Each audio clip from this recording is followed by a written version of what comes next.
Paramilitary force और सेना के जवान के बीच सूडान में जहां तहां बम गोला बारूद तोप से खूनी संघर्ष चल रहा है। So guys, this is Sumit Kumar, welcome to all.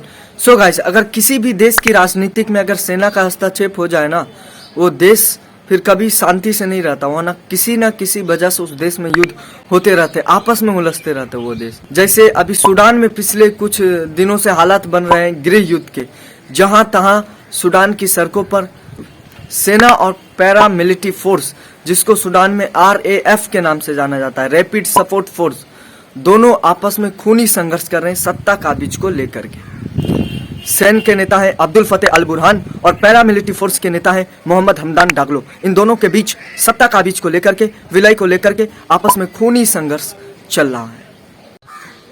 कभी सेना बोलेगी हमें चाहिए, कभी पैरामिलिट्री फोर्स बोलेगी हमें चाहिए, बॉर्डर सिक्योरिटी फोर्स वाले बोलेंगे हमें चाहिए।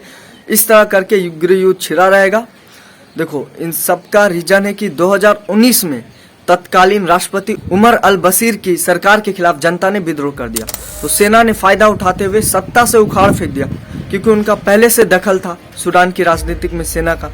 तो आराम से सेना ने सत्ता से उखाड़ फेंक दिया उमर अल बशीर की सरकार को और अपना कब्जा जमा लिया। लेकिन जनता का विद्रोह अभी भी समाप्त नहीं हुआ है।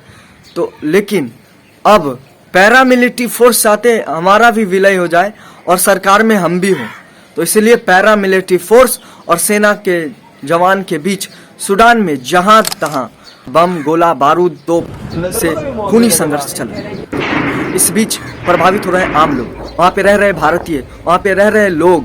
भारत का जो दूतावास है वहाँ भीषण गृहवाद वाले क्षेत्रों में स्थित है, जहाँ संघर्ष हो रहा है, खूनी संघर्ष। तो दूतावास के अधिकारियों को घर से ही सारा काम ऑपरेट करना पड़ रहा है। भारतीयों के लिए नोटिफिकेशन है कि आप जितना हो कम से कम बाहर निकलने की कोशिश करें, बहुत जरूरी हो तब, नहीं निकले तो अच्छा ही रहेगा। हो सकता है मिशन सूडान चलाए भारत सरकार सूडान से भारतीयों को वापस लाने के लिए। वीडियो में बस इतना ही। जय हिंद, वंदे मातरम, जय श्री राम।